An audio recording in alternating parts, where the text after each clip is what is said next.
ஞானானந்தமயம் தேவம் நிர்மலஸ்படிகாகிருதிம் ஆதாரம் சர்வ வித்யானாம் ஹயக்ரேவம் பாஸ்மகே. நேயர்கள் அனைவருக்கும் அஸ்ட்ரோ கே.எஸ். ஐயங்காரின் பணிவான நமஸ்காரங்கள்.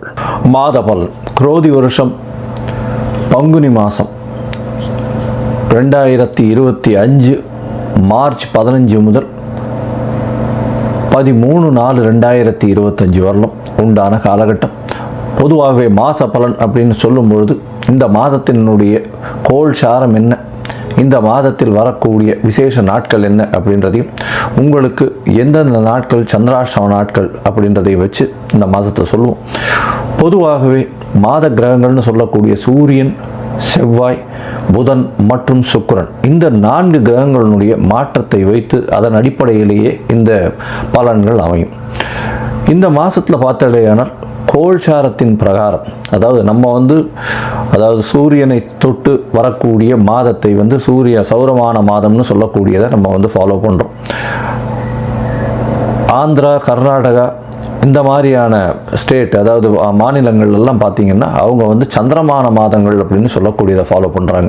சந்திரமான மாதம் அப்படின்னு சொல்லக்கூடியது பௌர்ணமிக்கு அடுத்த நாளோ அமாவாசைக்கு அடுத்த நாளோ வரக்கூடிய பிரதமையை எடுத்து மாதத்தின் முதல் நாளாக கொண்டு செய்யக்கூடியது. நம்ம சூரியன் ஒரு ராசியிலிருந்து அடுத்த ராசிக்கு போகக்கூடிய விஷயத்தை வச்சு தான் நம்ம மாதத்தை சொல்கிறோம், மாதம் பிறக்கிறத சொல்கிறோம். இப்போ பங்குனி மாதம் அப்படின்னு சொல்லும்போது கடைசி மாதம் இந்த குரோதி வருஷத்தில். இந்த மாதத்தினுடைய கோள்சாரம் என்னன்னு பார்ப்போம். இந்த மாதத்தில் காலபுருஷ தத்துவத்தின் 2வது வீடுன்னு சொல்லக்கூடிய ரிஷபத்தில் குரு, மிதுனத்தில் செவ்வாய், கன்னியில் கேது, அது தவிர பார்த்தடையானால் கும்பத்தில் சனி, மீனத்தில் ராகு, சுக்கிரன், புதன் மற்றும் சூரியன், 4 கிரகங்கள். இந்த மாதத்தில் வரக்கூடிய மாற்றங்கள் அப்படின்னு பார்க்கும்பொழுது புதன், அதாவது 18ஆம் தேதியே 18/3/2025 அன்றைக்கே வக்கரகதியில் கும்பத்துக்கு வந்துடுறார். இந்த மாதத்தில் செவ்வாய் 7/4/2025, அதாவது பங்குனி மாத கடைசியில் செவ்வாய் மிதுனத்திலிருந்து கடகத்துக்கு போகிறார். ஒரு வாரம் தான் இருக்கும். ஒரு செவ்வாய் போனதுக்கப்புறம் ஒரு வாரத்தில் மாதம் மாறிடுறது.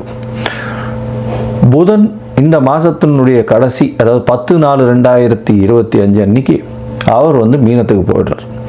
ஸோ இந்த மாதத்தில் மாற்றங்கள் அப்படின்னு சொல்லக்கூடியது அப்படின்னு பார்த்தோம்னா இந்த சில விஷயங்கள் தான். இந்த மாதத்தில் இருக்கக்கூடிய யோகங்கள்னு பார்த்தலையானால் குருவும் சுக்கிரனும் பரிவர்த்தனை பெற்று இருப்பது பெரிய ஏற்றம். அது தவிர புதன் ஆரம்பத்திலையும் சரி கடைசிலையும் சரி நீச்சமாய் போனாலும் நீச்ச பங்கம் அடைகிறது பெரிய விசேஷம். சனியும் ஆட்சி பெற்று இருக்கார் கும்பத்தில். இதனால் இந்த மாதத்தினுடைய பலன்கள் இதனுடைய பொறுத்து வருட கிரகங்களாக இருந்தாலும் மாத கிரகங்களுடைய விசேஷத்தை பொறுத்தே நல்ல ஒரு ஏற்றத்தை கொடுக்கும்.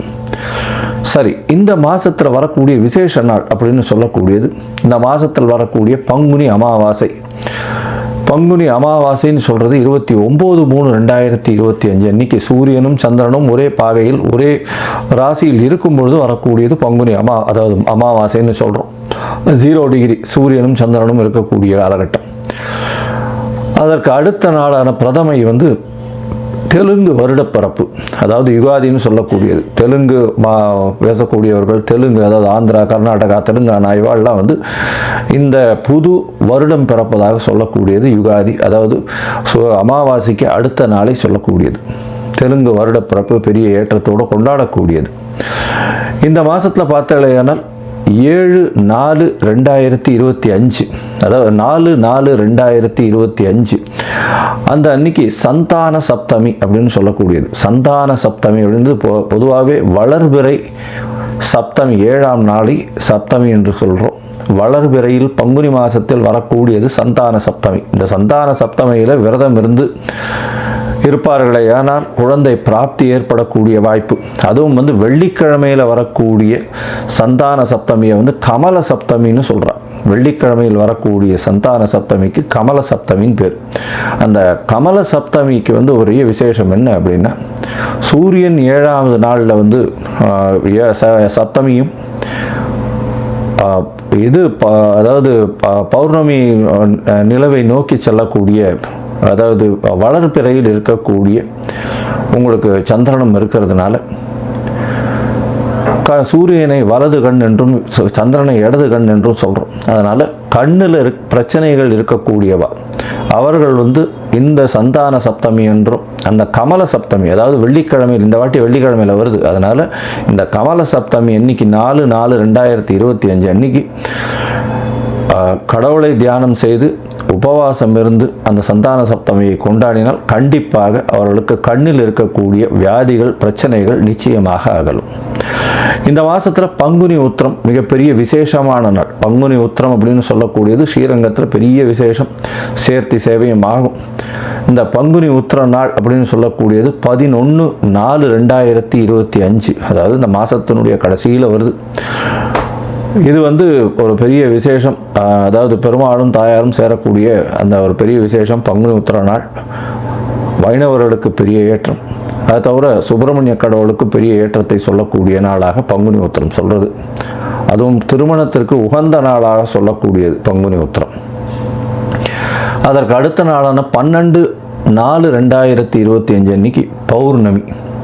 பௌர்ணமின்றது வந்து சூரியனும் சந்திரனும் ஒருவருக்கொருவர் 180 பாகையில் இருக்கக்கூடியது. பௌர்ணமி யோகத்தில் பிறந்தவர்கள் நாடை ஆளுபவர்கள் அப்படின்ற அளவில் வந்து பௌர்ணமி யோகம் இருக்கக்கூடியது எப்பொழுதுமே. ஏன்னா சூரியனும் சந்திரனுக்கும் 2 பேருக்குமே ஒளி அதிகமாக இருக்கும். இரவும் பகலும் மொத்தமாகவே ஒளி இருக்கிறதுனால கூர்மையான புத்தி கூர்மை அதிகமாக இருக்கும். எந்த ஒரு விஷயத்திலும் ஒரு அதாவது வெற்றியை நோக்கி, அவர்களுடைய இலக்கு வெற்றியை நோக்கி இருக்கக்கூடிய காலகட்டமாக இருக்கும். எல்லா விஷயத்திலையும் வெற்றி பெறக்கூடிய வாய்ப்புகள் மிகவும் அதிகம். இந்த பங்குனி உத்திரம் பௌர்ணமி இந்த மாதம் வந்து ரொம்பவும் விசேஷமான காலகட்டமாக அமைய போகிறது. சரி, இந்த மாதத்தில் ஒரு ராசிக்கும் மேஷம் முதல் மீனம் வரை எப்படி இருக்குது அப்படின்றத பார்க்கலாம்.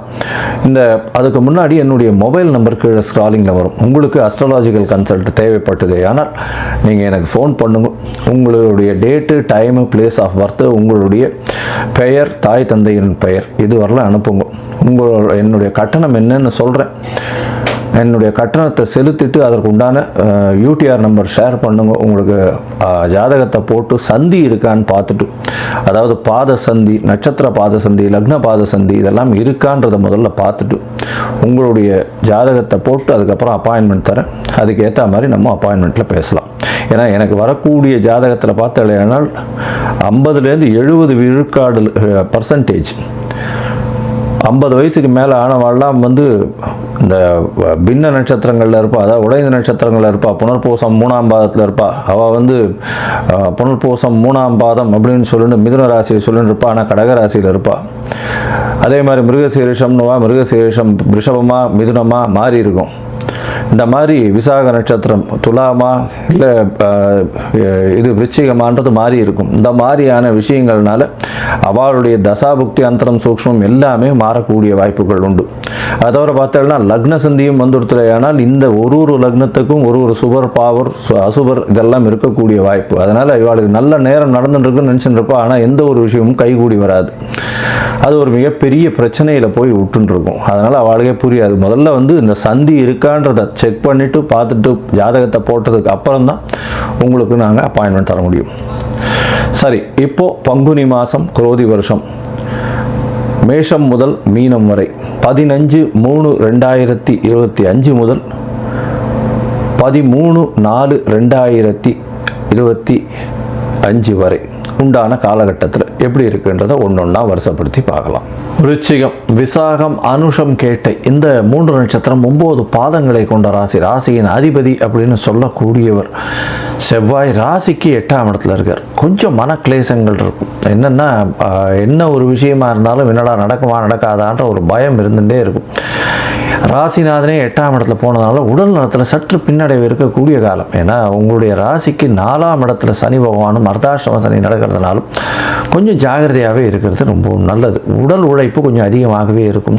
அதாவது பணத்திற்காக சுத்த வேண்டிய கட்டாயம், அதிகமாக சுத்த வேண்டிய கட்டாயம் இருக்கக்கூடிய காலகட்டமாக அமையும்.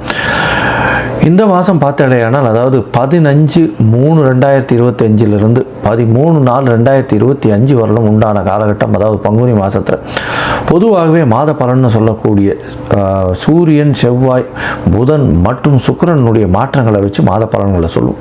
இந்த மாத பலன்களை பார்க்கும்பொழுது அந்த மாத பலன்களை சூரியன் உங்களுடைய ராசிக்கு 5ஆம் இடத்துல இருக்கார். உங்களுடைய ராசிக்கு 10ஆம் அதிபதினு சொல்லக்கூடிய ஒரு 5ஆம் இடத்துல இருக்கிறதுனால புதிய புகழ், அந்தஸ்து, கௌரவம்லாம் வரும். பதவி உயர்வு கிடைக்கக்கூடிய வாய்ப்புகள் நிச்சயமாக இருக்கும்.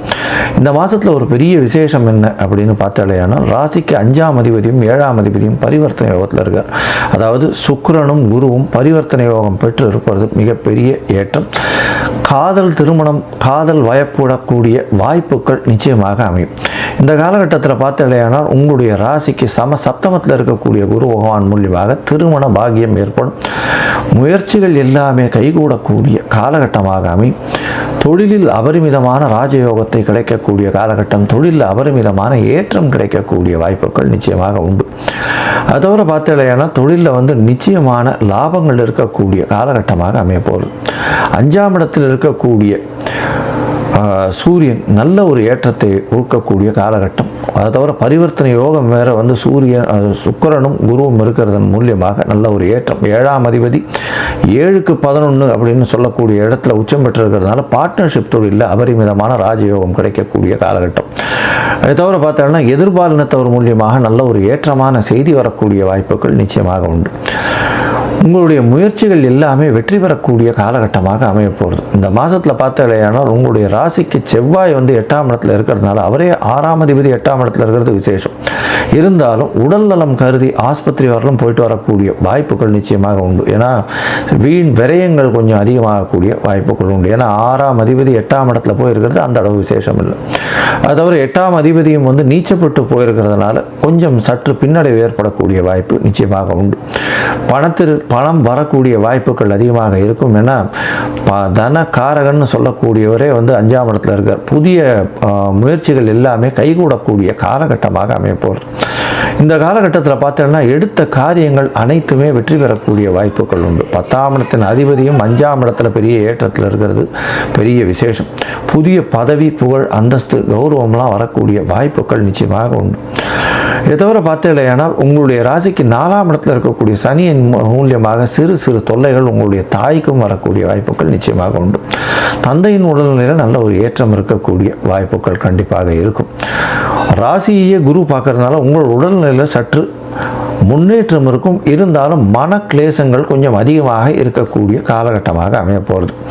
இந்த மாதத்தில் பார்த்தாலேயானால் பண வரவிற்கு பஞ்சம் இருக்காது. போட்டித் தேர்வில் வெற்றி பெறக்கூடிய வாய்ப்புகள் பசங்களுக்கு உண்டு.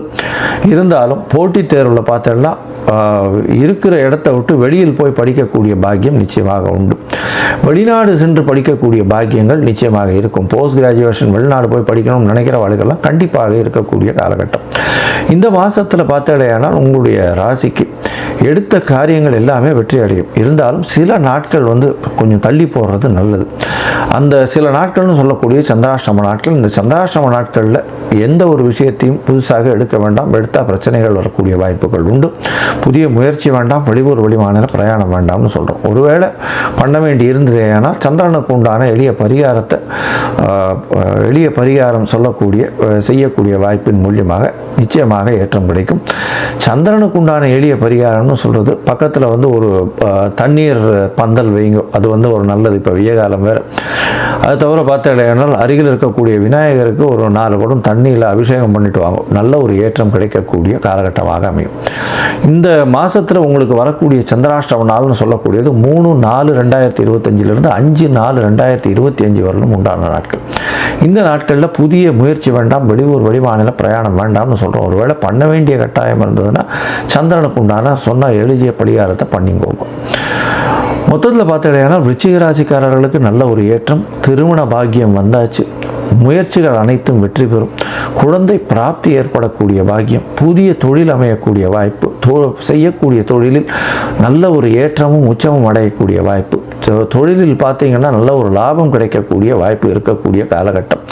எடுத்த காரியங்களில் வெற்றி. புதிய வீடு வாகனம் வாங்கக்கூடிய வாய்ப்பு. இருந்தாலும் சிறு சிறு பிரச்சனைகள், உடல் உழைப்பு அதிகமாகக்கூடிய காலகட்டம். தாயின் உடல்நிலையில் சற்று பின்னடைவு ஏற்படக்கூடிய வாய்ப்புகள். தந்தையின் உடல்நிலையில் நல்ல ஒரு ஏற்றம் இருக்கும். வெளிநாடு போய் படிக்கக்கூடிய பாக்கியம் நிச்சயமாக வரும். எடுத்த காரியங்கள் எல்லாமே நிறைவேறக்கூடிய காலகட்டமாக அமையும்.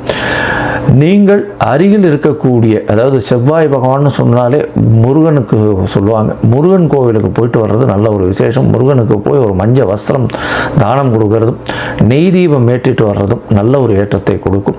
அது தவிர பார்த்தோன்னா ரோகிணி நட்சத்திரம் தண்ணிக்கு ரெட்டை பிள்ளையாருக்கு விளக்கு ஏற்றிட்டு வந்தீங்களே ஆனால் உங்களுக்கு உண்டான கடன் எல்லாமே அற்று போகக்கூடிய காலகட்டமாக இருந்து நல்ல ஏற்றம் கிடைக்கக்கூடிய மாதமாக இந்த பங்குனி மாதம் அமையும்.